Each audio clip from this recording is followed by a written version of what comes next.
kasih teman-teman, pada video kali ini kita akan membahas tentang konsep dasar ekonometrika.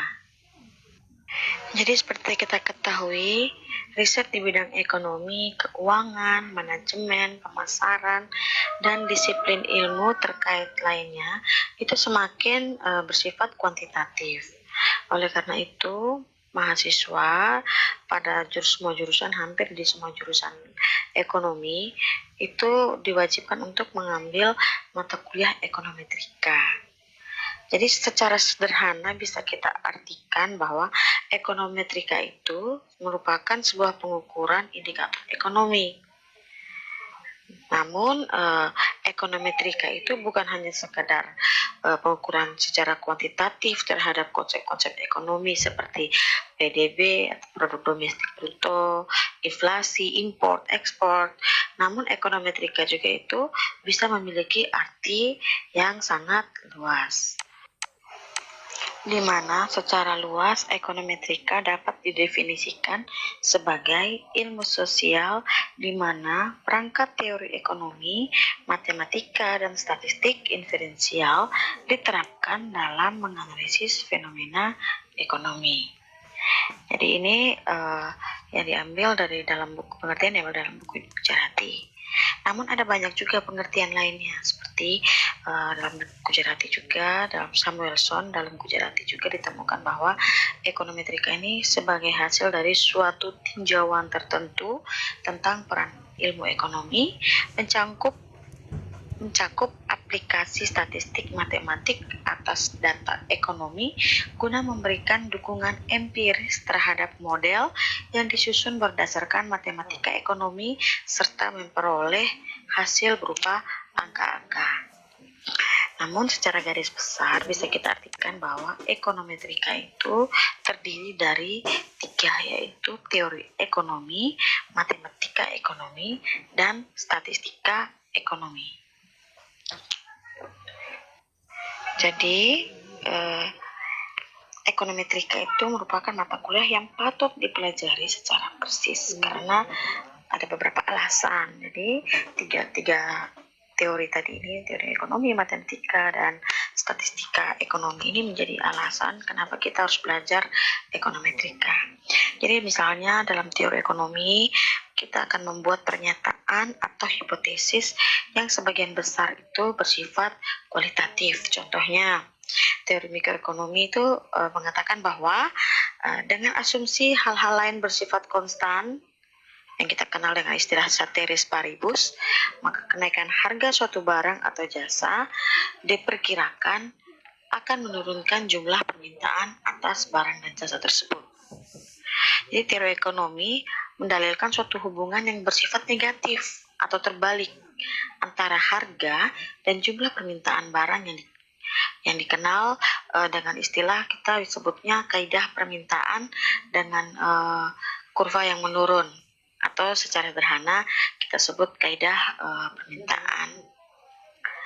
Nah, akan tetapi teori itu sendiri tidak memberikan suatu ukuran dalam angka mengenai kuat lemahnya hubungan di antara kedua variabel tersebut. Jadi dalam hal lain, teori ekonomi tidak menyebutkan berapa banyak permintaan barang atau jasa yang akan naik atau akan turun sebagai akibat dari perubahan tertentu atas harga atau barang dan jasa tersebut. Oleh karena itu, ekonometrika dengan teknik analisis tertentu akan menjawab hal ini dengan memberi informasi angka numeriknya. Nah, kemudian matematika ekonomi ini juga berhubungan erat dengan bagaimana teori ekonomi dinyatakan dalam bentuk persamaan matematika tanpa melakukan verifikasi kebenaran dan dari teori tersebut. Di lain pihak, ekonometrika ingin membuktikan kebenaran teori ekonomi secara empiris. Hal ini juga berlaku untuk statistika ekonomi. Begitu pula, hanya berhubungan dengan pengumpulan, pengolahan, dan penyajian data dalam berbagai bentuk informasi seperti tabel, diagram, grafik, dan lain sebagainya. Tetapi tujuan statistika ekonomi tidak untuk membuktikan teori ekonomi berdasarkan data yang telah dikumpulkan. Data yang diperoleh ini merupakan bahan analisis bagi ekonometrika. Nah, ekonometrika sendiri digolongkan menjadi dua, yaitu ekonometrika teoritik dan ekonometrika terapan. Nah, ekonometrika teoritik ini berkaitan dengan pengembangan metode-metode yang cocok untuk mengukur hubungan-hubungan ekonomi yang ditetapkan dalam model ekonometrika. Sedangkan ekonomi terapan itu membahas mengenai penggunaan atau penerapan metode ekonomi yang telah dikembangkan dalam ekonometrik terapan.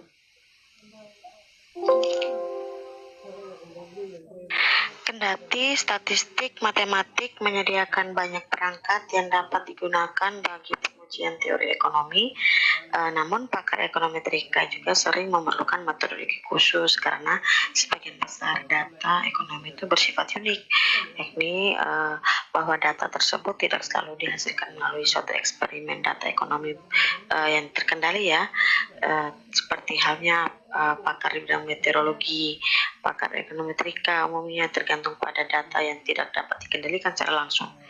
Jadi data tentang konsumsi, pendapatan, investasi, tabungan, harga-harga itu yang dikumpulkan oleh instansi pemerintah maupun swasta.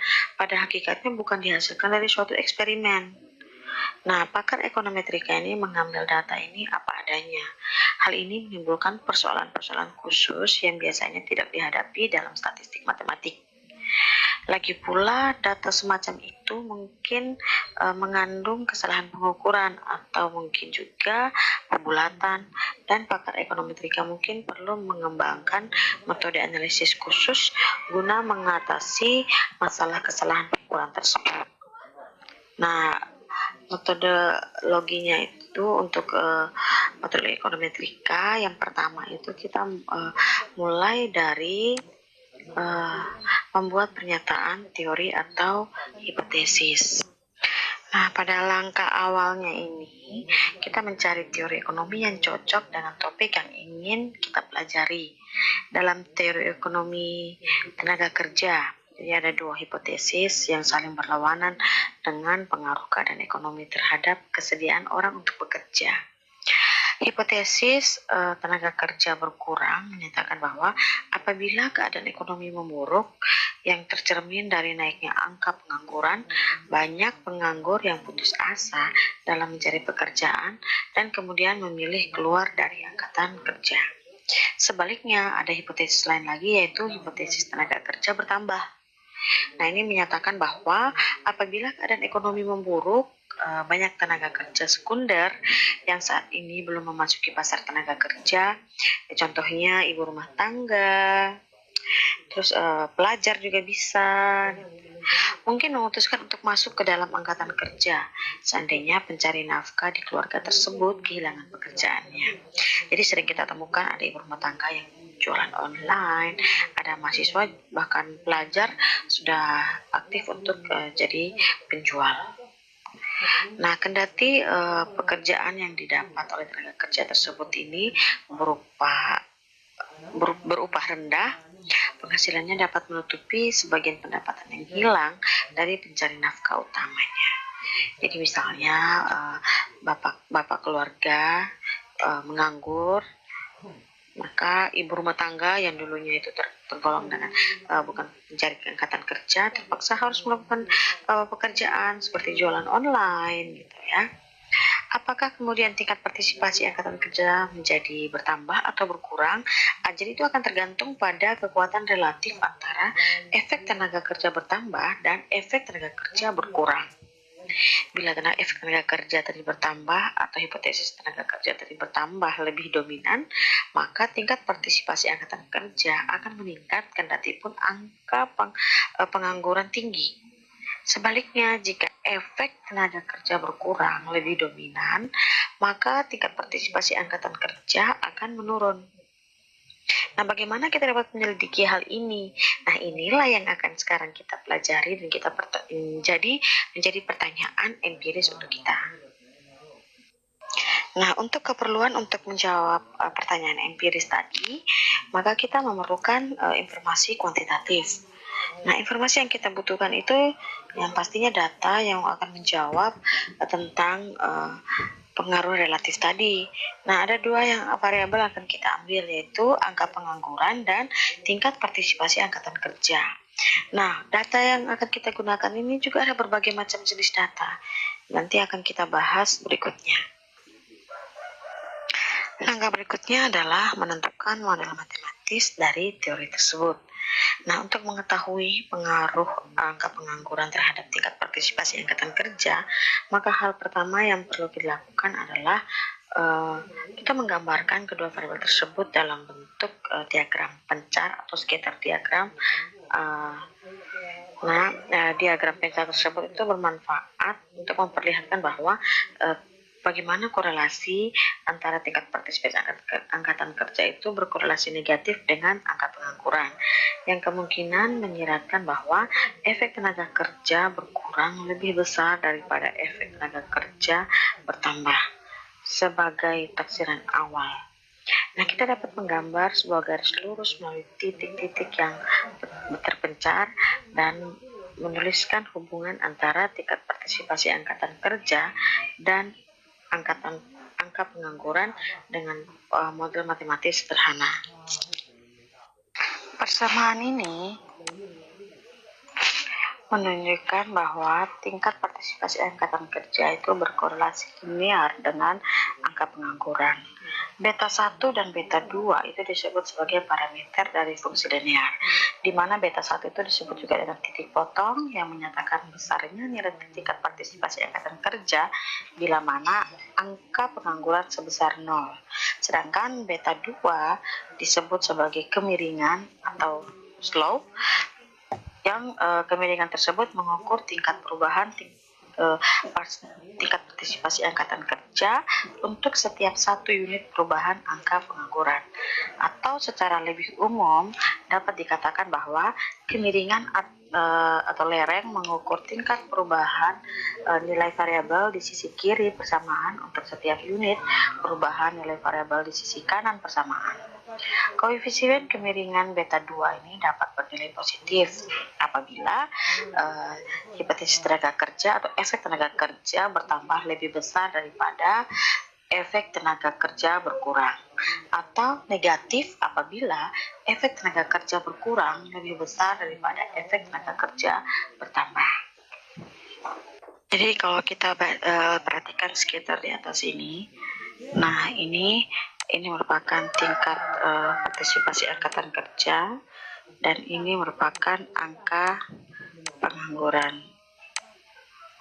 Nah, berdasarkan scatter di atas ini bisa kita lihat bahwa kedua variabel tersebut berkorelasi secara terbalik atau negatif. Hubungan antara keduanya itu tidaklah benar-benar linear, karena bila kita menggambar sebuah garis lurus yang melalui 23 titik data, misalnya data ada 23, tidak semua titik data terletak persis di garis lurus tersebut. Jadi bisa saja titik-titik data itu ada yang berada di kisaran garis ini, scatter ini, jadi tidak serta-merta berada atau sejajar dengan garis scatter ini. Nah, perlu kita ingat bahwa untuk menggambar sebuah garis lurus kita hanya memerlukan 2 titik saja. Mengapa kita ke-23 titik data tersebut tidak persis berada di garis lurus? Kita hanya yang dinyatakan dalam model matematis seperti yang kita lihat, yaitu tingkat partisipasi angkatan kerja sama dengan beta 1 tambah beta 2 angka pengangguran. Jadi kita harus ingat bahwa data kita tentang angka tenaga kerja atau angkatan kerja dan pengangguran itu tidak dihimpun berdasarkan percobaan. Jadi sebagaimana telah dinyatakan sebelumnya, di samping hipotesis tenaga kerja bertambah dan tenaga kerja berkurang, barangkali ada faktor-faktor lain lagi yang mempengaruhi keputusan orang untuk masuk ke dalam angkatan kerja. Sebagai akibatnya, hubungan yang teramati antara tingkat partisipasi angkatan kerja dan angka pengangguran mungkin tidak tepat. Nah, untuk memasukkan pengaruh semua variabel lain, maka itu kita akan sebut dengan membuat model baru, yaitu memasukkan model ekonometrika, menentukan model statistik atau ekonometrik dari teori tersebut. Jadi itulah gunanya manfaat ekonometrika gitu, bahwa kita melihat bahwa ada faktor-faktor lain lagi yang bisa mempengaruhi tingkat partisipasi angkatan kerja selain angka pengangguran. Nah, biasanya untuk memasukkan pengaruh semua variabel lain itu kita simbolkan dengan variabel mu, sehingga kita tambahkan di sini tambah mu. Nah, di mana mu ini menyatakan faktor kesalahan acak atau sederhana disebut dengan gangguan acak. Variabel mu ini mewakili semua faktor selain angka pengangguran yang mempengaruhi tingkat partisipasi angkatan kerja, tetapi tidak ditunjukkan secara eksplisit di dalam model. Jadi misalnya ada variabel lain yang bisa mempengaruhi meningkatnya tingkat partisipasi angkatan kerja, misalnya hobi, atau mungkin selera seseorang, atau mungkin ada faktor lain misalnya untuk membayar utang. Lain utang akhirnya mempengaruhi seseorang untuk mau berjualan online. Variabel gangguan acak inilah yang membedakan ekonometrika dari matematika ekonomi murni. Nah, salah satu contoh model statistik atau empiris atau ekonometri, lebih tepatnya persamaan yang ini ya. Persamaan ini merupakan salah satu contoh dari apa yang disebut model regresi linear. Nah, menjadi topik utama hari ini yaitu model semacam ini merupakan variabel yang terletak di beberapa variabel, yaitu variabel yang terletak di sisi kiri dan variabel yang terletak di sisi kanan. Variabel yang terletak di sisi kiri, persamaan ini disebut dengan variabel tak bebas atau dependent variable.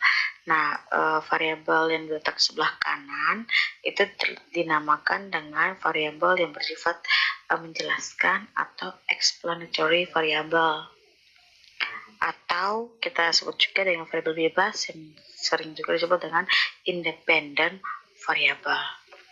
Dalam analisis regresi linear, sasaran utama kita adalah menjelaskan perilaku suatu variabel, yakni variabel yang tak bebas tadi atau variabel dependent, sehubungan dengan perilaku satu atau lebih variabel lain, dalam hal ini variabel bebas atau variabel independen, dengan memperhitungkan fakta bahwa hubungan antara semua variabel tersebut bersifat tidak pasti.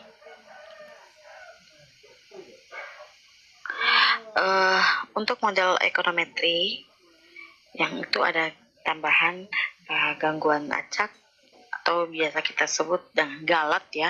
Mungkin kita akan lebih sebut itu dengan istilah galat. Itu adalah galat. Nah, hal ini berarti dalam persamaan sebelum adanya galat ini berarti bahwa matematika ekonomi dan ekonometrika itu merupakan dua disiplin ilmu yang bersifat saling melengkapi. Jadi kalau matematika tadi tidak menampilkan galat karena memang hanya memmatematikakan teori yang ada gitu. Kemudian di dalam teori ekonometri kita menambahkan galat. Kenapa?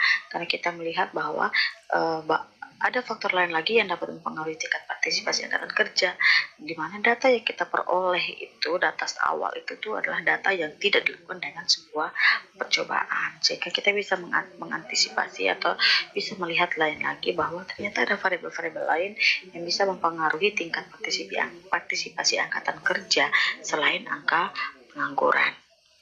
Nah, untuk lebih jauh lagi, kita juga perlu mengingat bahwa ada hubungan yang namanya hubungan sebab akibat. Di dalam model regresi itu kita nyatakan bahwa tingkat partisipasi angkatan kerja adalah variabel yang tak bebas, sedangkan angka pengangguran adalah variabel bebas atau variabel yang bersifat menjelaskan. Apakah hal ini merupakan hubungan antar variabel tersebut memiliki hubungan sebab akibat? Nah, dalam hal ini, apakah angka pengangguran itu merupakan faktor penyebab, sedangkan tingkat partisipasi angkatan kerja merupakan faktor akibat? Dengan kata lain, apakah regresi menyiratkan adanya hubungan sebab akibat? Nah, tidak perlu demikian keadaannya. Suatu hubungan statistik itu betapapun kuat dan meyakinkan tidak dapat menentukan hubungan sebab akibat. Jadi gagasan tentang hubungan sebab akibat itu tentulah berasal dari luar ilmu statistik, yaitu pada intinya berasal dari beberapa teori yang ada. Contohnya kita teori ekonomi, hipotesis tenaga kerja berkurang yang menentukan ada tidaknya hubungan sebab akibat antara variabel tak bebas dan variabel bebas. Jika hubungan sebab akibat tidak dapat ditentukan, maka lebih tepat bila kita menyebut hubungan atau sebagai prediktif atau sebagai hubungan prediktif berdasarkan nilai angka pengangguran tertentu. Dapatkah kita memprediksi besarnya tingkat partisipasi angkatan kerja? Langkah berikutnya adalah menaksir parameter dari model ekonometri yang sudah dipilih. Nah, parameter bagaimana cara kita menentukan taksiran? Untuk menentukan nilai parameter kita menggunakan taksiran. Nah, bagaimana cara kita memperoleh angka-angka taksiran untuk kedua parameter ini, yaitu parameter beta 1 dan beta 2, maka kita akan menggunakan OLS atau Ordinary Least Square atau bahasa Indonesia adalah metode kuadrat terkecil biasa atau metode kuadrat terkecil. Nah, nanti untuk gambaran datanya akan kita tuliskan di video selanjutnya ya. Jadi ini hanya cuman gambaran datanya. Nah, untuk taksirannya di sini kita menaksir bahwa beta 1-nya adalah 69,99 dan beta 2-nya adalah minus 0,65. Nah, untuk menyambalkan persamaan kita ini adalah sebuah taksiran, maka kita akan menggunakan topi. Topi ini bisa dikembangkan bahwa persamaan ini merupakan taksiran. Nah, jadi di sini kita bisa lihat taksiran dari beta 1 70. Nah, di sini kira-kira 70 dan beta 2 itu kira-kira minus 0,65. Nah, jika angka pengangguran meningkat sebesar 1 unit, yakni 1%, maka ceteris paribus atau tingkat partisipasi angkatan kerja diperkirakan akan menurun rata-rata sekitar 0,65%. Angkatan kerja sebesar rata-rata 0,65% yang barangkali menunjukkan bahwa efek tenaga kerja berkurang lebih dominan. Kita mengatakan secara rata-rata karena keberadaan variabel dan galat itu sebagaimana yang telah kita sebutkan sebelumnya membuat hubungan antara tingkat partisipasi angkatan kerja dan angka pengangguran menjadi tidak begitu tepat. Sedangkan nilai 69,99 ini maksudnya adalah nilai sebesar 69,99 menunjukkan bahwa nilai rata-rata tingkat partisipasi angkatan kerja akan sebesar kira-kira 69,99% apabila angka pengangguran sebesar 0. Nah, dalam hal ini sekitar 69,99% penduduk sipil usia kerja akan memasuki angkatan kerja apabila angka pengangguran sebesar 0 atau yang disebut kondisi kesempatan kerja penuh atau full employment. Langkah berikutnya adalah memeriksa kecocokan model atau pengujian spesifikasi model. Jadi kita mau melihat seberapa cocokkah model kita yang sudah kita buat.